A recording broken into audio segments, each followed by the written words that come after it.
Suprabhatam. NRP public school की online शिक्षण कक्षाओं में कक्षा 7 के आप सभी विद्यार्थियों का हार्दिक स्वागत है। अब हम आज इस लेक्चर 3 में पद्य 5 जो आपको घर से करने के लिए दिया था पिछले लेक्चर में कि आप रब में बना के लाएंगे और तीसरे और चौथे का फेर कॉपी में करना था, तो लेक्चर 5 का शायद आप अपना अर्थ स्पष्ट करने का अभ्यास किए होंगे, तो मैं अभी आपको करवाऊंगा। उसमें आप मिलाना कि आपने कहाँ अशुद्ध किया, तो उस अशुद्धता को आपको शुद्ध करके ढंग से फेर में करना है। समझ गए? तो अपन लेक्चर 5 में देखो, लेक्चर 5 आपको उस समय लिखवा दिया था कि धन धान्य प्रयोगेषु विद्याया संग्रहेषु च आहारे व्यवहारे च त्यक्त लज्जः सुखी भवेत्। तो धन धान्य प्रयोगेषु सभी अलग अलग हैं। विद्याया संग्रहेषु च आहारे व्यवहारे च त्यक्त लज्जः सुखी भवेत्, यानी सभी पद अपने आप में अलग अलग किए हुए हैं। अब देखो इसका अन्वय करते हैं, तो अन्वय में अन्वय अस्मिन् संसारे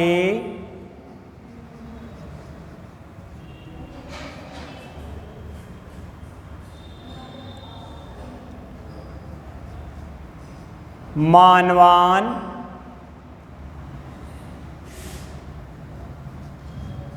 जीवने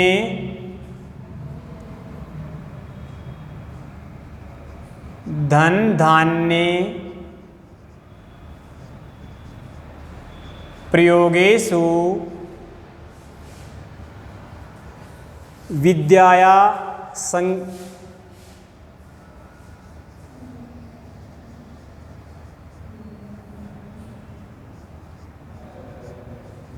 संग्रहेषु च आहारे व्यवहारे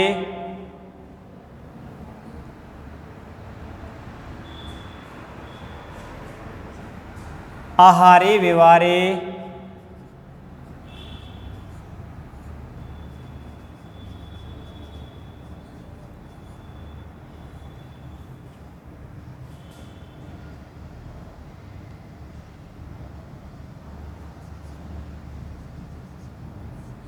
लज्जा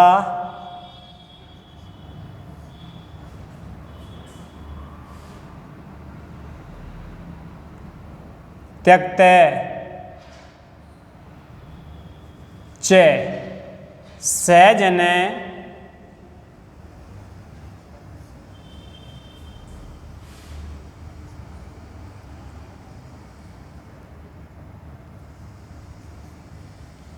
सुखी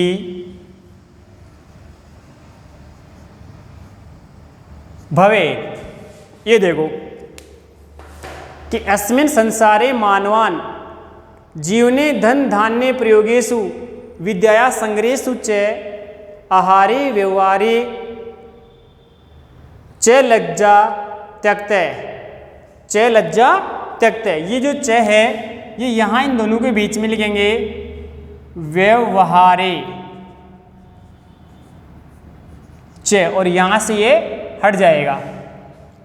आहारे व्यवहारे च लज्जा त्यक्त सहजन सुखी भवेत्। कि अस्मिन् संसारे, भाव समझिए, हिंदी भावार्थ करा रहा हूँ कि संसार में मानवान मनुष्यों को जीवने अपने जीवन में धन धान्य प्रयोगेषु धन के लेन देन में, धन का लेना और देना, धन के लेन देन में, प्रयोग का मतलब लेन देन में, विद्याया संग्रहेषु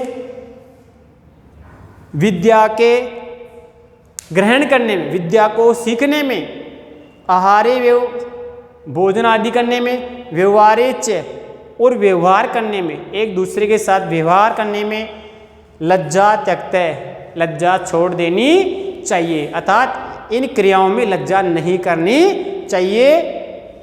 सहजन सुखी भवेत्, और जो ये कार्य करते समय लज्जा नहीं करता है वह मनुष्य सुखी होता है, अर्थात वही मनुष्य जीवन में सुखी रहता है। आया समझ में?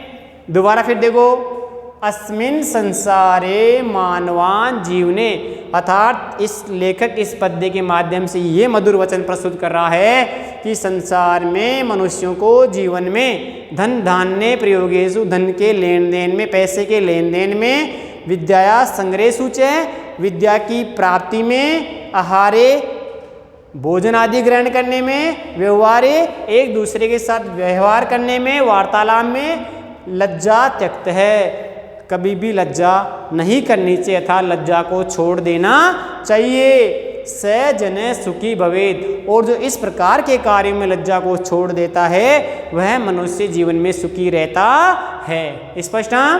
अब मैं लिख के स्पष्ट कर रहा हूं। देखो, इस संसार में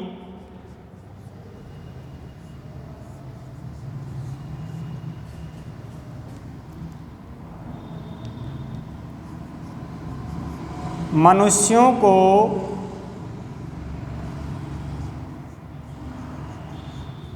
जीवन में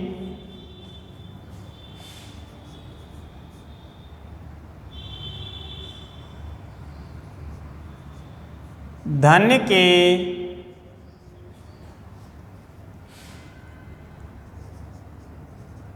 आदान प्रदान में, लेन देन कह दो, आदान प्रदान में, और विद्या के और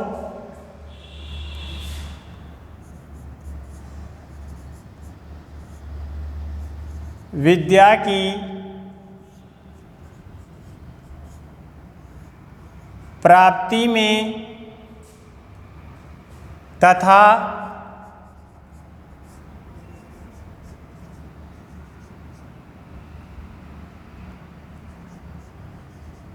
भोजन आदि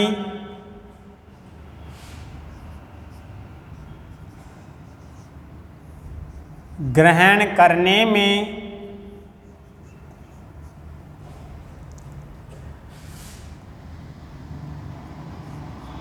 एक दूसरे के साथ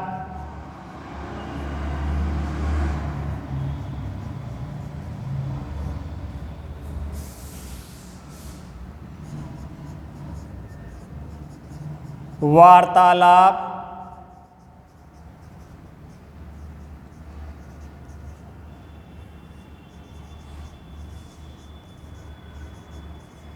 व्यवहार आदि कार्यों में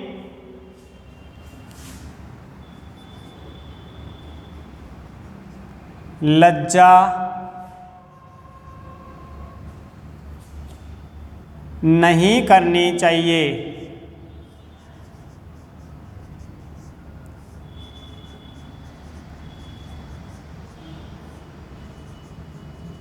अर्थात इन कार्यों में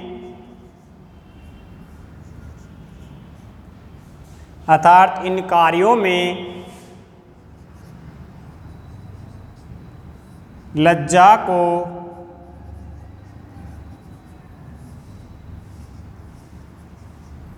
छोड़ देना चाहिए।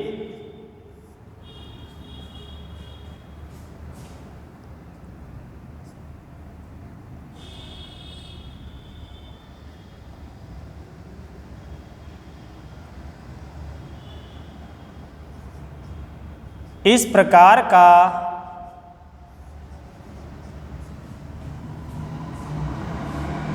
मनुष्य ही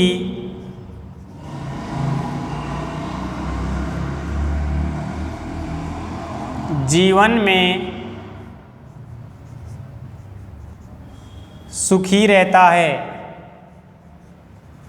इस प्रकार का मनुष्य ही जीवन में सुखी रहता है। अब समझ लो कि इस संसार में मनुष्यों को जीवन में धन के आदान प्रदान में, अर्थात धन के लिए किसी को पैसे देते हैं तो पैसे लेते हैं तो लेन देन में, और विद्या की प्राप्ति में, गुरु से विद्या प्राप्त करने में या दूसरे व्यक्ति से विद्या आदि ज्ञान आदि ग्रहण करने में, भोजन आदि ग्रहण करने में, एक पराई स्थान में भोजन आदि ग्रहण करने में, एक दूसरे के साथ वार्तालाप व्यवहार आदि कार्य में, बोलचाल आदि व्यवहार के आदि कार्यों में लज्जा नहीं करनी चाहिए, अर्थात इन कार्यों में लज्जा को छोड़ देना चाहिए। इस प्रकार का मनुष्य ही जीवन में सुखी रहता है, अर्थात इस प्रकार का जो व्यवहार अपनाता है, इस प्रकार के आदि कार्य में व्यवहार क्रियाशील रहता है, वही मनुष्य जीवन में सुखी रहता है। समझ गए? इसके बाद अगला आता अपना छठा पद्य 6 है, समावसी कर्तृलोके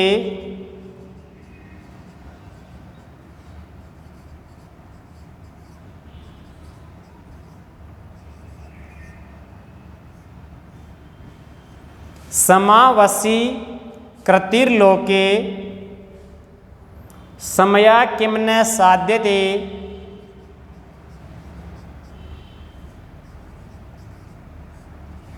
समया किम न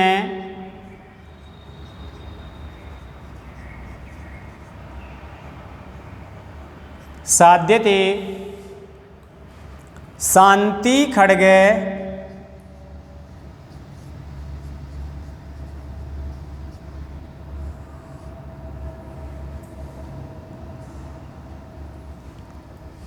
करे यस्य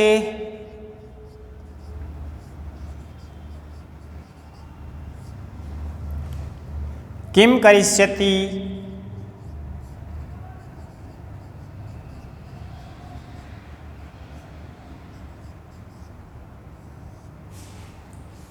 दुर्जने।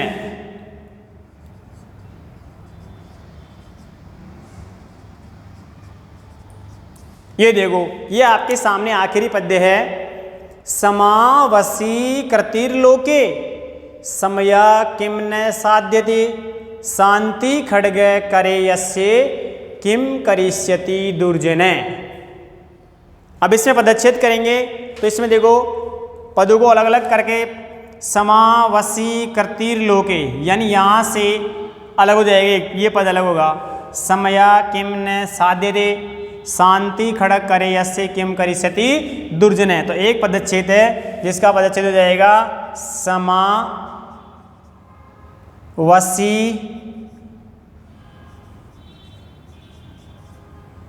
कृति ही। ये इसके बाद जो रह जा रहा है उसका विसर्ग कर दिया, कृति ही धन लोके। कौन से वर्ण का विसर्ग? रे का वन है तो संधि का नाम आ जाएगा यहाँ पे रुत्व विसर्ग। समझ गए? यानी जो यहाँ जो श्लोक में देखो रे ले में ऊ के साथ जो रे लग रहा है ना ऊपर, ये रे जो है यहाँ विसर्ग हो गया पहले। समावसी करती ही धन लोके। समझ गए? अब इसका अन्वय करते हैं।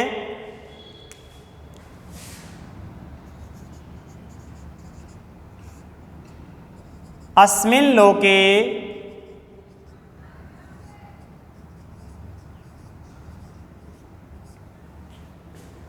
अस्मिन् लोके समावसी कृति लोके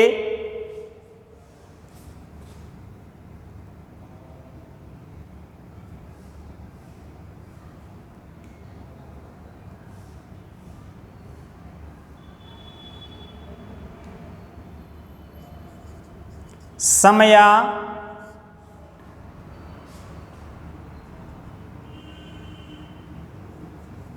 समा पहले आएगा समा वसी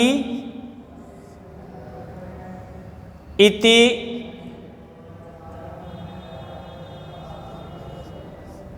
समया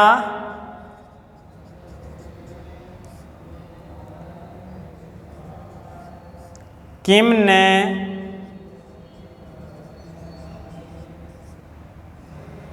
साध्यते शांति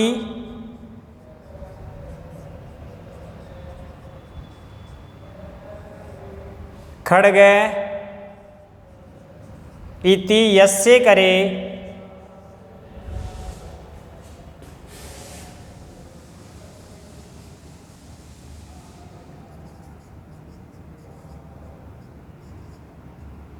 अस्ति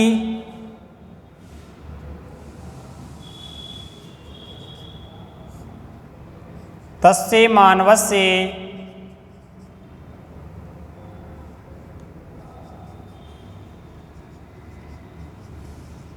या तस्य सज्जनस्य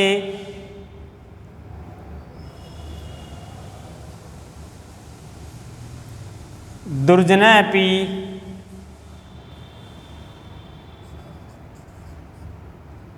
किं न करिष्यति।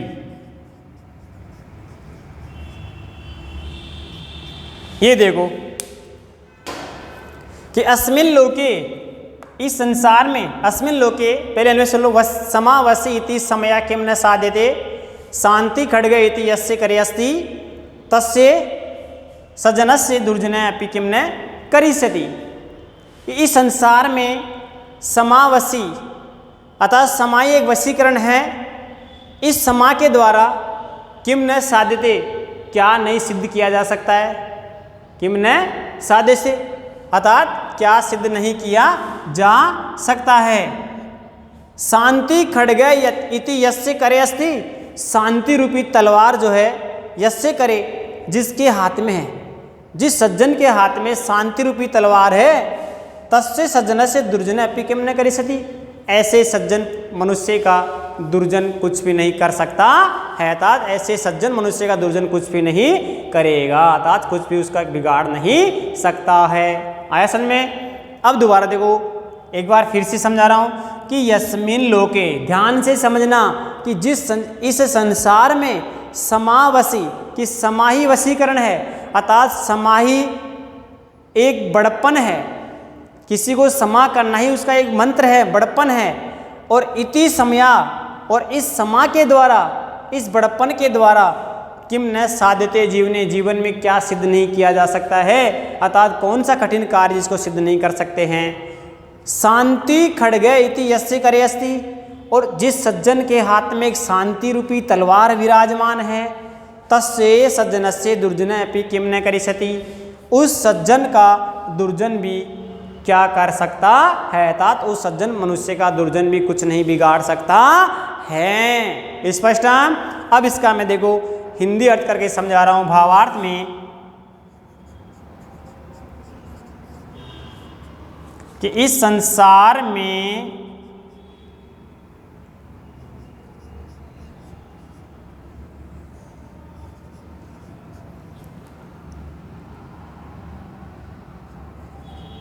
समा ही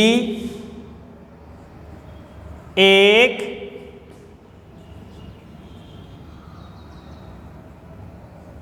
मनुष्य का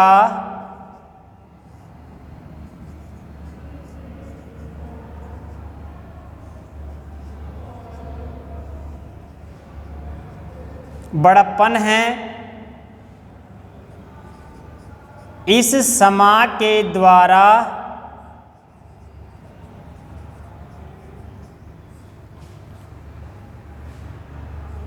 मनुष्य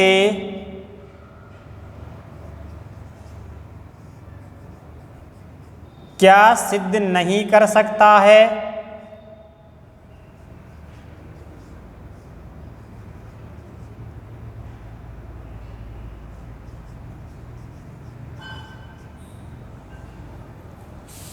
सकता है। अर्थात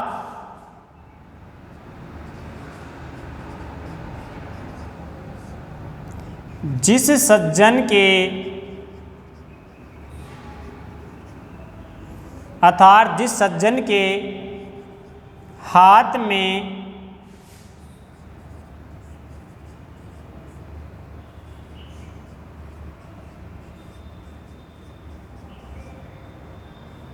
शांति रूपी तलवार है,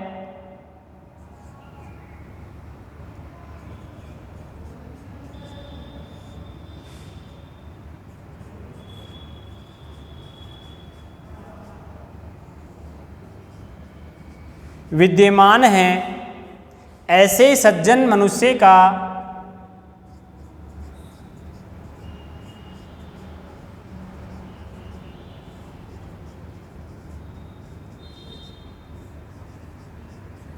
ऐसे सज्जन मनुष्य का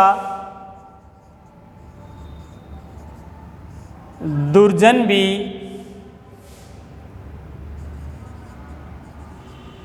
कुछ नहीं कर सकता है। अर्थात कोई हानि नहीं पहुंचा सकता है।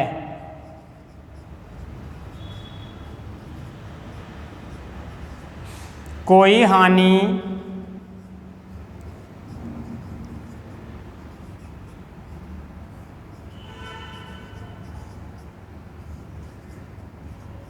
नहीं पहुंचा सकता है।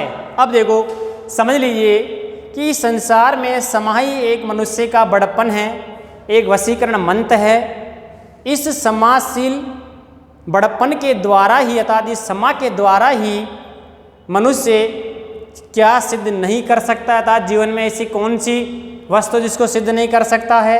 अर्थात जिस सज्जन के हाथ में शांति रूपी तलवार विद्यमान है, ऐसे सज्जन मनुष्य का दुर्जन भी कुछ नहीं कर सकता है। अर्थात ऐसे सज्जनशील मनुष्य का दुर्जन कुछ भी नहीं बिगाड़ सकता है, अर्थात उसे कोई हानि नहीं पहुंचा सकता है। तो इस प्रकार ये 6 जो पद्य थे अपने सुभाषितानी पाठ के पहले पाठ को मैंने आपको क्लियर कर दिए, अच्छी तरह से समझा दिए। उनका अर्थ नीचे लिख दिया अन्वय सहित। आपको अन्वय सहित इनका अर्थ अपनी नोटबुक में नोट करना है और याद करना है। अब इसके बाद में मैं मानता हूं कि आप सभी को समझ में आ गया होगा। हिंदी अर्थ आपके सामने ब्लैक बोर्ड पर लिखा हुआ है, उससे आप अच्छी तरह से ध्यान से समझ लेना। अब इसके अपन क्वेश्चन आंसर हल करते हैं। तो देखिए प्यारे बच्चों, इसमें क्या प्रश्न बनता है और उनका उत्तर हम किस तरीके से हल करते हैं वो देखो। प्रश्न नंबर जो 1 है वो आपके सामने लिखा जा रहा है।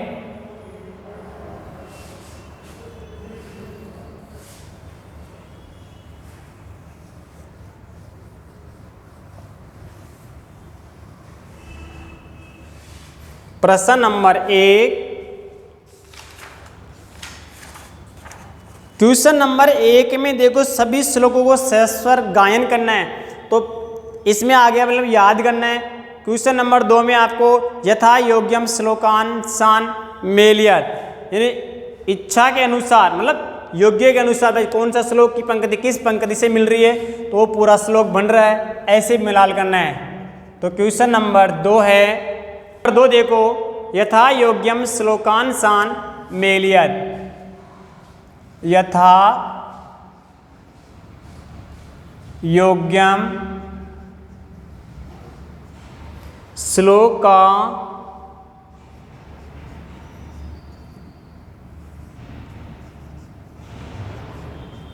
मेलियत, यानी जैसा भी उचित हो उसी उचित योग्य के अनुसार श्लोक के अंश को मिलाओ। यानी कै में कै को ख से मिलाना। आपको कै में जो अंश दे रखा है ना उसका ख में से कौन सा अंश मिलकर के कै वाला श्लोक पूरा बन रहा है। तो एक कै में है और एक ख में। कै में पूर्ति करनी है ख में से सही मिला करके। जैसे कै में है धन धान्य प्रयोगेषु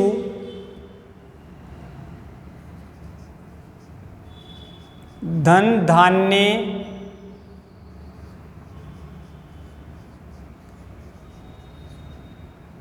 प्रयोगेषु विस्मयो न हि कर्तव्य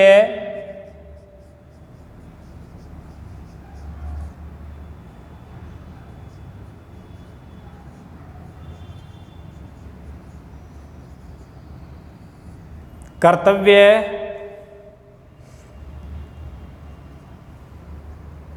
सत्येन धार्यते पृथ्वी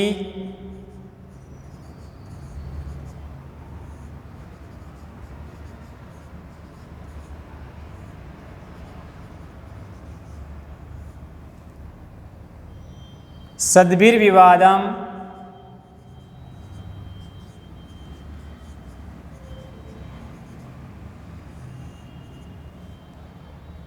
मैत्रीं च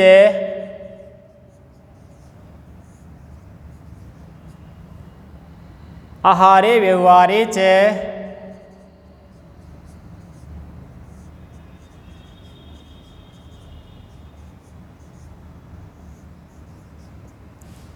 इसमें से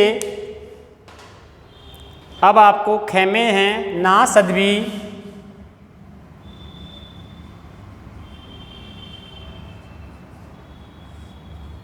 ना सदवी,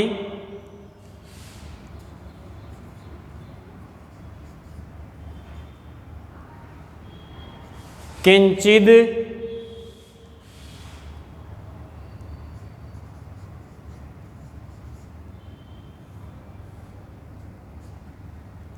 आचरेत, त्यक्तलज्जे सुखी भवेत्,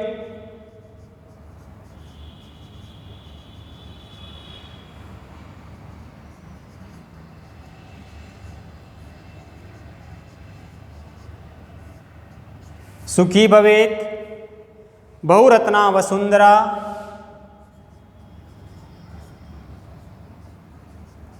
बहुरत्ना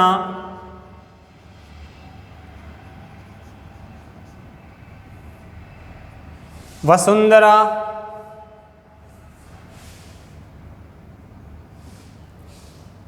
विद्या संग्रहेषु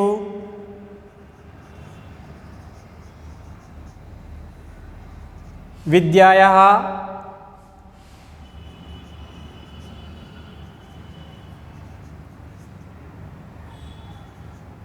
संग्रहेषु च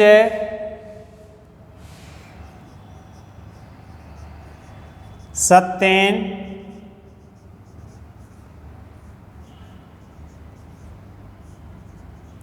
तपते रवि। ये देखो, यानी कै में जो श्लोक की पंक्तियां हैं उन पंक्तियों को खेमे से चुन करके पूरा करना है कि कौन सी पंक्ति कै वाले के साथ में लिखी मिलाएंगे तो कै वाली पंक्ति पूरे श्लोक का अंश बन जाएगी। समझ गए ना? तभी तो है ना, यथा योग्यम श्लोकांशत मेलियत, ये जैसा उचित हो वैसे श्लोक के अंश को मिलाओ। तो धन धान्य, अभी आपने पद्य पढ़े 6, पहले पद्य में आपको याद करने के लिए भी है, तो इन पद्यों को याद करना है, पढ़ते ही आपको मालूम होगा ये श्लोक इस तरह है। तो धन धान्य प्रयोगेषु विस्मयो नहीं कर्तव्य, अत्यंत धारिते पृथ्वी सद्भिर विवादम मैत्री च आहारे व्यवहारे च। यानी पूरे पद्य नहीं है, आधे आधे पद्य हैं, आधे पद्य ख में लिखे गए हैं उल्टे सीधे क्रम से। तो आपको सही क्रम से क के सामने मिलाना है, पहले क्रम वाइज, जिससे पूरा श्लोक की पंक्ति बन जाए। ख में लिखे हुए ना सद्भि किंचिद आचरेत, त्यक्तलज्जे सुखी भवेत्, बहुरत्ना वसुंधरा, विद्या संग्रहेषु च सत्येन तपते रवि। इस तरह अब पढ़ लिया, पढ़कर अपन अभी तो देखो रेखा खींचते हुए मिला देंगे, लेकिन जब कॉपी में करोगे तो कै के सामने खेमे से बुक्स में से देकर ख नंबर डालकर आपको जो उचित पंक्ति है वो सामने लिखनी है। जैसे एक उदाहरण हल करते बता दूंगा, जैसे धन धान्य प्रयोगेषु, अब इसमें यहाँ ये मिलेगा ख वाले में, यहाँ से मिल जाएगा विद्याया संग्रहेषु च। तो यहाँ इसको इसके सामने लिख देंगे विद्याया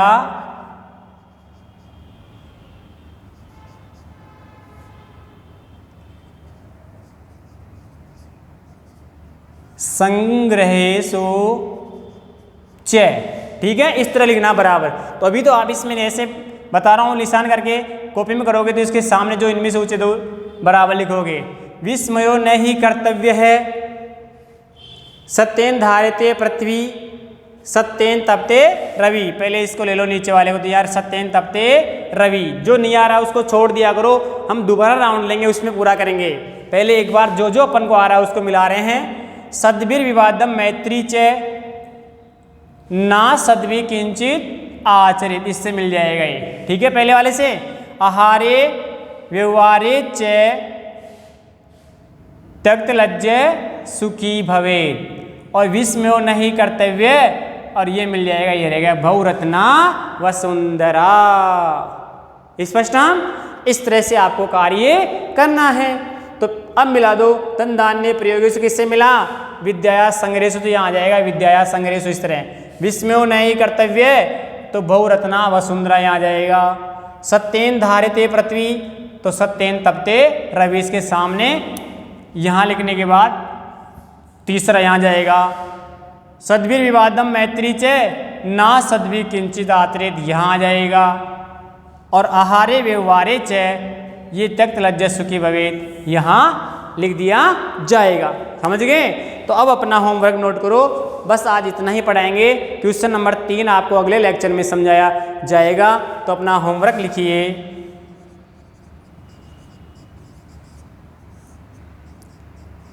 पार्ट 1 के पद्य 5-6 का हिंदी अर्थ व प्रश्न 2 हल करो। पहला जो प्रश्न है वो याद करने का है। आपको पद्य याद करने हैं, क्योंकि आपके एग्जाम में आपसे पद्य लिखवाए भी जाते हैं कि अपनी पाठ्य पुस्तक के कोई 2 पद्य लिखे। तो आपको जिस क्लास में वर्तमान में पढ़ रही 7th के लिखने, नहीं कि 6ठी क्लास के लिख दो आप 6 के, 7th के लिखने, तो उसके लिए अभी से तैयारी रख लो। अच्छे का याद करने के लिए अच्छे हैं, बोलने में भी अच्छे हैं, बहुत ही सरल और सटीक भाषा में पद्य लिखे गए हैं। तो आप पहले प्रश्न में याद करोगे इनको, और दूसरे प्रश्न से आपको कॉपी में करना है जो आपको मैंने अभी करवाई दिया ये यथा योग्य वाला। और 5 और 6 का आप हिंदी भावार्थ करोगे, याद भी करोगे। थैंक यू, धन्यवाद।